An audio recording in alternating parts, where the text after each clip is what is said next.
But here's the big red flag. At first, it was working, but then after sort of the initial burst of energy from the agency that got them ranking on the Google Map pack, and their website was starting to show up in more Google searches, then the marketing agency started coasting. They stopped working hard. You should always be pushing and accelerating, because if you don't, you're going to get caught by other companies. You're listening to the Legal Mastermind Podcast with your hosts Ryan Klein and Chase Williams, the go-to podcast for learning from the experts in the legal community about effective ways to grow and manage your law firm. Today we're speaking with Rob Coleman over there at Hennessy Digital. He's the Director of Business Development, and we're talking a little bit about your landing page, which is a very cool approach. It's definitely unique. The first question I definitely want to ask is, we've had a previous conversation already a little bit about SEO, and you certainly sound passionate about it. So why don't you tell us a little bit about your background? Sure. Well, Ryan, I appreciate you having me on. My background is in marketing and SEO and also corporate communications. So I had been a client of Hennessy Digital 2 times. And I had been doing that in the golf industry. And then I came over to join Hennessy Digital full-time last year because I really believe in what they do. So you do have a background in this strong enough to be able to identify, going into a relationship or working with an agency, what might be things that you should avoid or look out for. So that's really going to be the basis of our conversation today.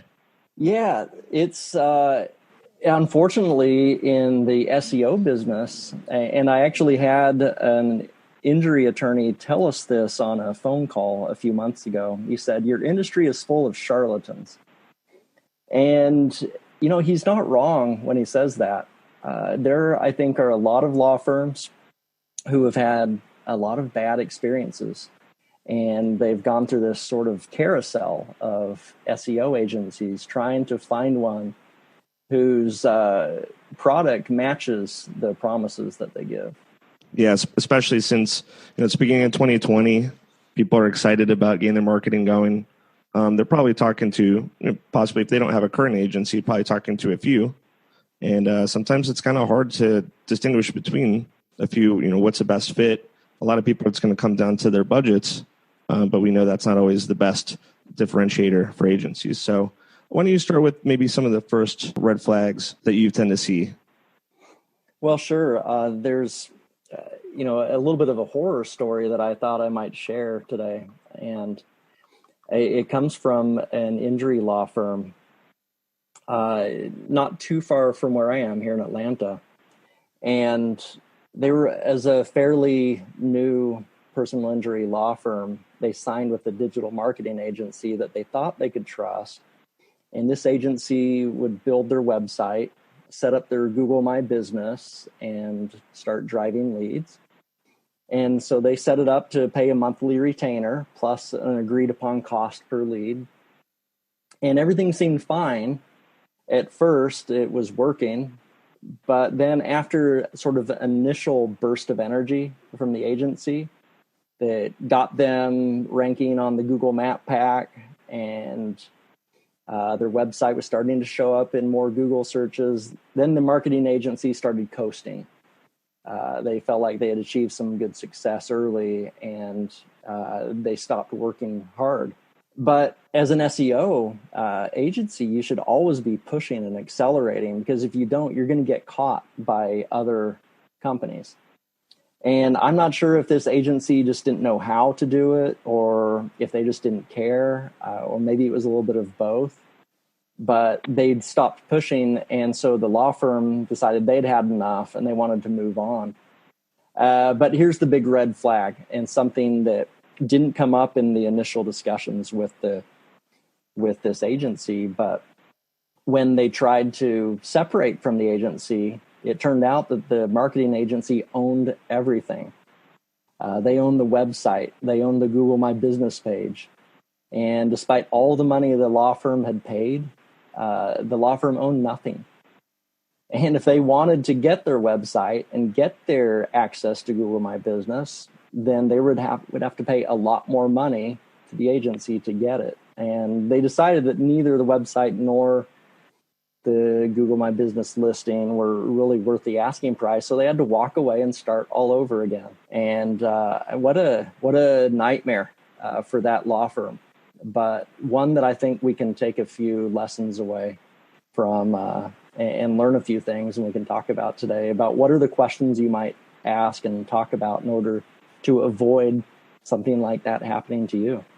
Yeah, it's like scary how common, and it's not super commonplace. I don't hear it happen all the time with the ownership of the website, but this may be the first time I've heard the ownership of Google My Business. Yeah, that's pretty amazing. But when you set up Google My Business, if you don't provide equal ownership to the company that you represent, then it's really easy to say, hey, if you walk away from us, we're not going to give you access, and good luck trying to get it back from us. It's unethical for sure, unprofessional, and it's stunning that any agency would do that. But unfortunately, there's at least one agency that's willing to do that. I feel like word travels pretty fast too. If you're caught doing something like that, you probably won't be the most popular agency. I know we build a lot of our business from referrals, so that's not a move I don't think we would ever do. No, it's a risky move for sure, because if you're trying to build a company to last and you do that, you're right, the word's going to get out, and your companies might make a lot of money in the short term, but long term, you're really hurting yourself. So the lesson I think is make sure that you have ownership. If an agency builds a website for you, if they build anything for you, make sure that you have full access and full ownership and full control over everything. And if the agency resists giving you access to anything that's supposedly yours, then you need to run away, and run away fast. I completely agree. Other things, but like the website happens here and there. Google My Business, that's shocking. Another one I hear somewhat often, more often than the website, is content. Because people have asked me specifically, they're not super concerned about the website based off our arrangement, but then they ask, do I own all my content, like the actual blogs, articles, pages you're writing? That one's common. And then another one that I see, agencies trying to handcuff people to make, I guess, their departure a little bit more arduous is definitely ownership of the hosting and the domain. I would say that it's something that lawyers should be conscientious of, is definitely making sure that someone doesn't buy their domain name on their behalf. And then the hosting is one that's, I think, the most common. And then they should have a good mutual understanding about what hosting looks like, because that's just something that I see agencies will just be like, well, we can just charge $50 or $100 a month for hosting. And when it's just, a basic hosting that would cost you $10 or $15 monthly on your own. There's a major agency serving the legal profession that builds their websites on their own platform. And so therefore, by doing that, they make it to where you can't walk away and take your website with you, because it's built on their own platform. So if you want to move, say, to a WordPress website, it doesn't work. And you can't do that. And so in that sense, they've kind of got you. And you could take the content, but it's going to just require a lot of manual labor in order to get everything moved. But it's a tough deal for people, and a lot of law firms are working with this agency, but it's really tough for people to ever break free and get away from them. If you're referring to fine law, that's okay. we'll throw that one around. And so there's a point to be made that when you hire somebody as your SEO and your web development company, you want somebody who is truly passionate about SEO. And so you want to ask your SEO and your web design company, are they a web designer who just happens to do some SEO on the side? Or do they truly love and are they truly passionate about SEO? Because there's a really big difference. And so you can get a beautiful website. It's got all the bells and whistles. But if they don't understand all of the on-page SEO that's involved, and sure, everybody understands some basic things like title tags and metadata, and there's a lot of the simple stuff that people can do and say, hey, look, I know how to do this, so I know SEO. But there's so much beyond that, and there's a lot of off-page SEO, a lot of work that has to go on beyond just how to properly set up URL structures and how to properly set up your title tags, that if you're not doing all of those other things as well, then you're falling behind. And again, a website designer might know a lot of the basic on-page SEO, but there's so much more to it that you want a truly passionate SEO to be running the SEO for your site. So when someone's looking to hire a new SEO, what are some great questions they can ask? Well, I would start by asking, what kind of reports and data should I be expecting from you? How are you going to deliver those to me? So, for example, it would be really easy for an agency just to deliver, hey, here's a snapshot, right, of your Google Analytics. But the question is, are they actually going to give you full access to the entire Google Analytics package to where you can log in at any time and look at it? Or are they just going to take some screenshots and send those to you? Or are they just going to maybe record data and in a spreadsheet and send that over to you? It would be really important to understand before you sign with an agency how they're going to deliver data, and are they going to be giving you also, in addition to the data that shows results, are they going to show you exactly everything that they are doing? Are they going to give you a detailed report of the technical SEO? These are the errors that we found on your website, and these are the fixes that we've made. These are the links that we've built, and you can go check them out, the links that we built to your website.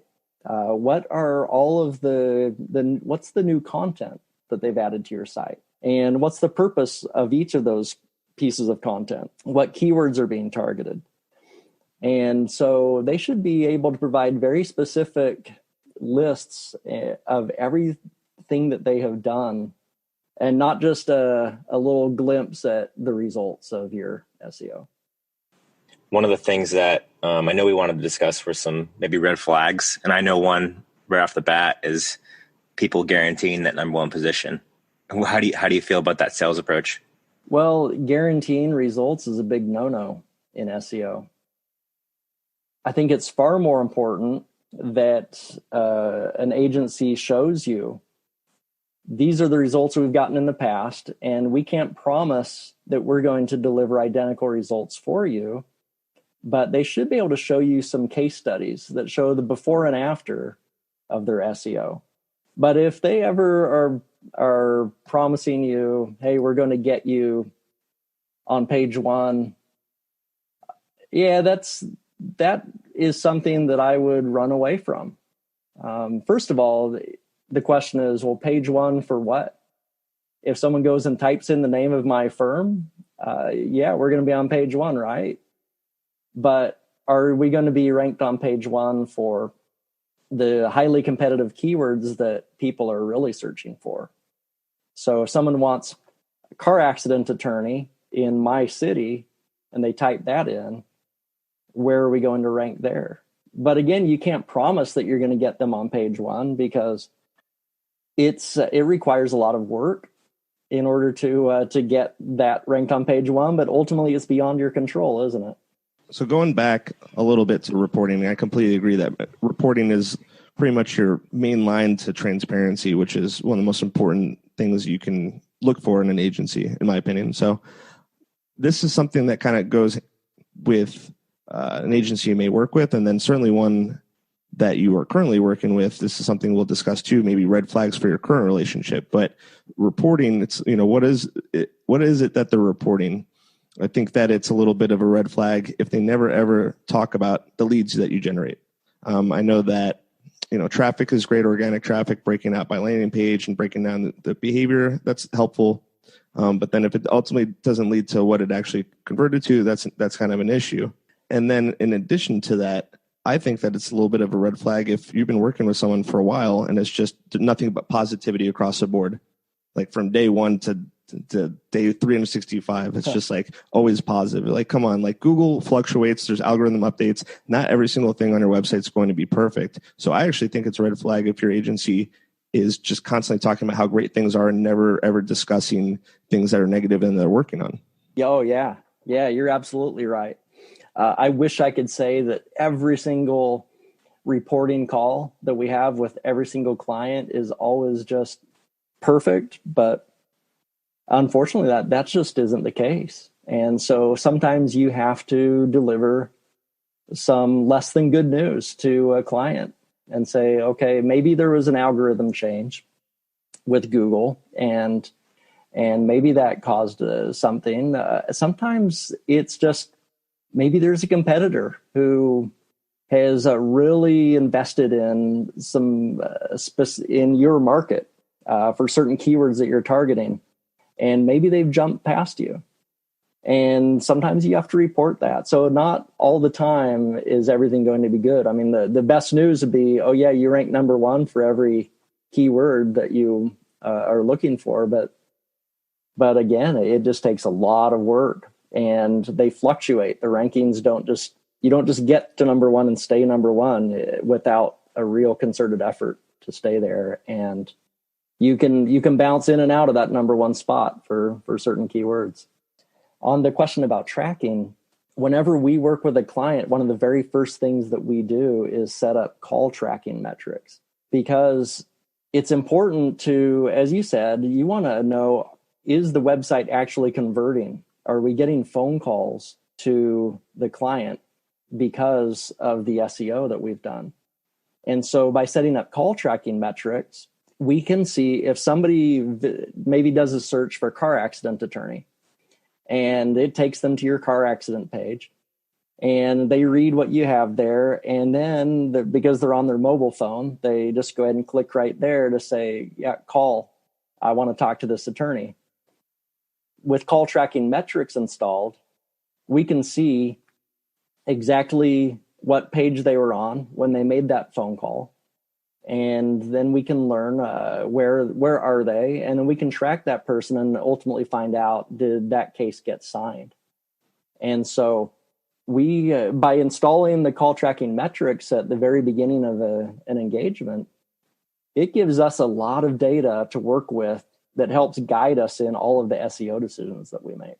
I'm curious to hear your opinion on this. So, and I don't know if this is too random, but as far as like kind of upselling or increasing scope, do you think that it makes, in certain situations, I know that it's probably case by case, do you find sometimes when an agency is upselling, it's more that they've just genuinely found another product, or they feel like this scope can definitely benefit the firm more and has their best interests? Or do you feel like it's more that they just is finding more ways to generate revenue for their agency? Well, I think the first question is, what is the upselling? So what product or specifically, what is the product that the SEO agency is providing that they're trying to upsell? Do you think maybe it'd be more a red flag if you're only working together for a couple months and they're already pitching, or you've already had kind of an established relationship? Yeah, I think that's a really good question. Normally, it does take at least a few months to really get the SEO really fully running and showing the improvement. And a lot of times what we will see is a client comes to us and says, hey, we're really happy with the results. What can we do?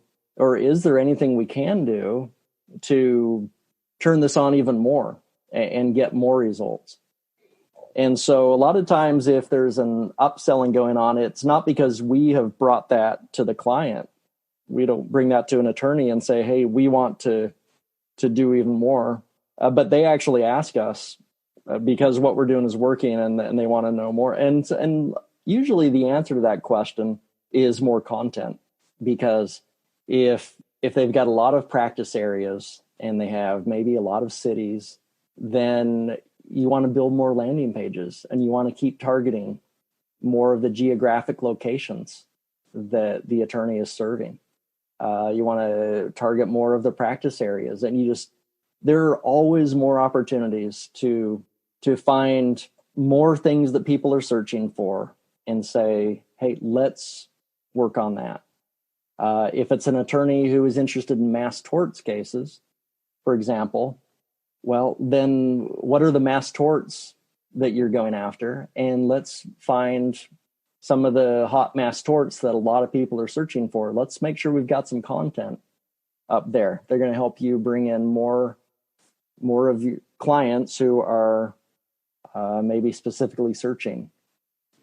So for those listeners that do not know what link building is, to start off, can you give us a brief definition and the benefits? Sure. Link building is essentially a way of a website showing to Google that, hey, we are a popular and we're an authoritative website.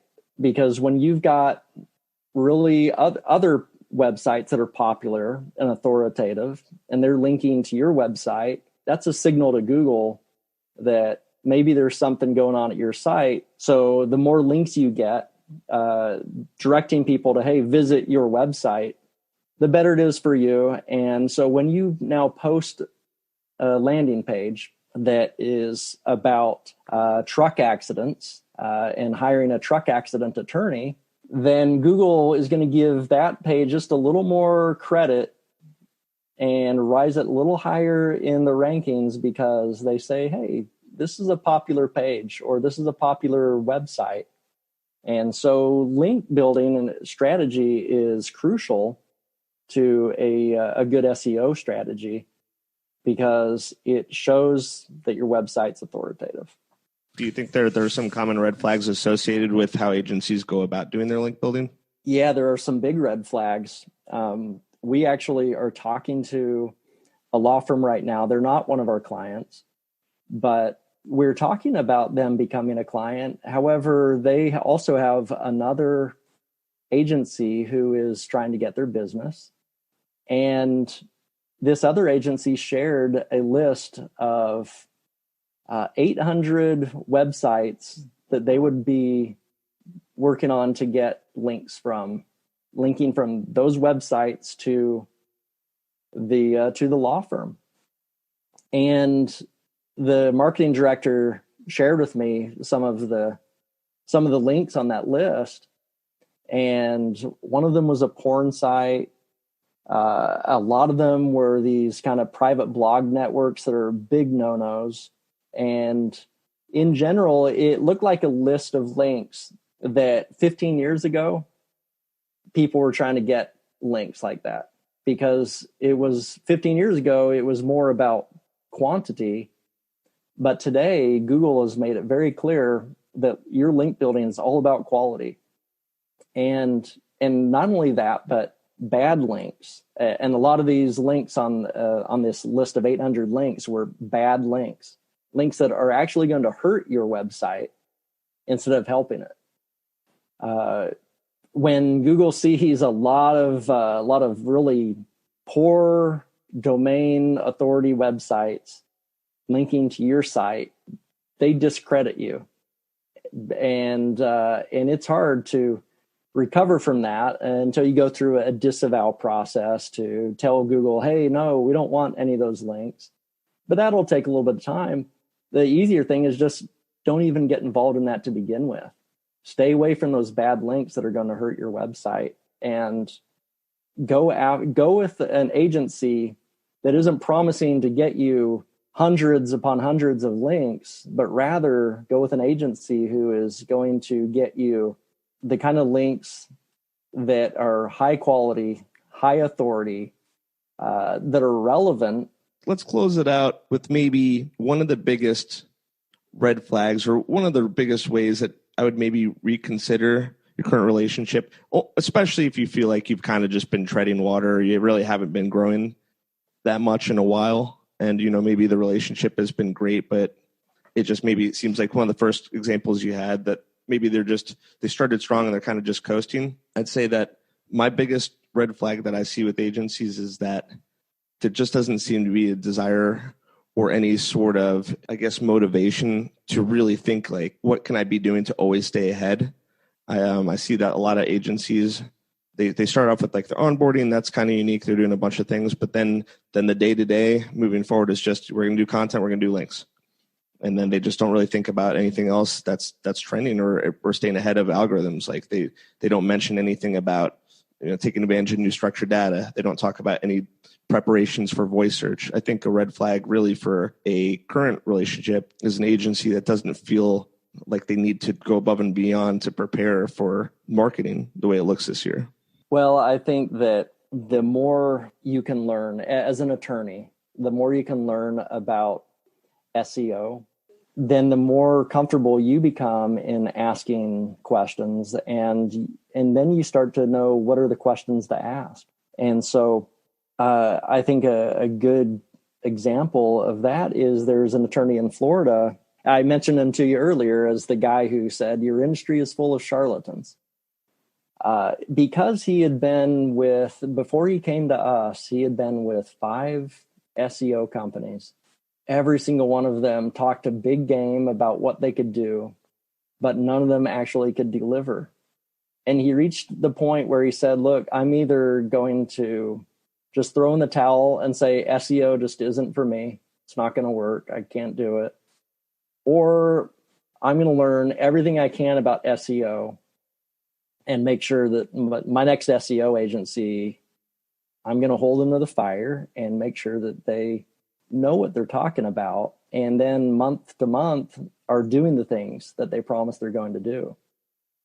And so he brought us on, and I think we are going to be the last SEO agency he ever hires, because either we're going to get the job done for him, or he's going to throw in the towel on SEO. And the important thing for him, though, is that he actually has learned so much about SEO, and he asks really great questions on every call. And we have calls with him every 2 weeks, and we tell him exactly what we're doing. And we report the good and the bad. One of the very first things that we had to report to him actually was that he had a lot of duplicate content at his website. He had a very lazy content writer from a previous SEO agency, who took his page about car accident lawyers and just basically copy and pasted that into his page about truck accident. And then they did that over and over again, just changing out a few keywords along the way. And then because he was targeting different cities, then they would just change out the city names. And it was his website was being penalized in a big sort of way. And so one of the early things we had to say was, hey, we got some really bad news here, and we've got to clean this up. It takes knowing SEO and knowing the questions to ask. And hopefully some of the things we've talked about today might at least kind of ping a few thoughts and questions. And hopefully any attorney listening or marketer listening will know some additional questions that they can go ask their SEO agency next time they talk. Awesome. This is always my favorite question to ask. So if people want to get in contact with you and want to discuss or possibly work with you, what's the best way for them to reach you? There are really a couple of ways. My email address is super easy. It's rob@hennessy.com. Or you can go to our one-page website at hennessy.com and fill out the form that we have there. And in either way, or someone's welcome to give me a call. My number is 678-617-4585. And I'm happy to talk to anybody, and it doesn't even have to be a sales call. Honestly, I just love talking about SEO. And if somebody just wants me to look at their website and just give a few thoughts and do a quick analysis for them, but they don't necessarily want to change agencies, that's okay. I truly just enjoy digging in and finding some good feedback that I can provide to anybody to help them along their way. Thanks for listening to the Legal Mastermind podcast. If you're interested in working with Ryan and Chase, please email mastermind@marketmymarket.com. Make sure to join the free mastermind group for growing and managing your firm at lawfirmmastermind.com. Ryan Klein and Chase Williams are the managing partners at Market My Market, one of the top legal marketing companies in the United States.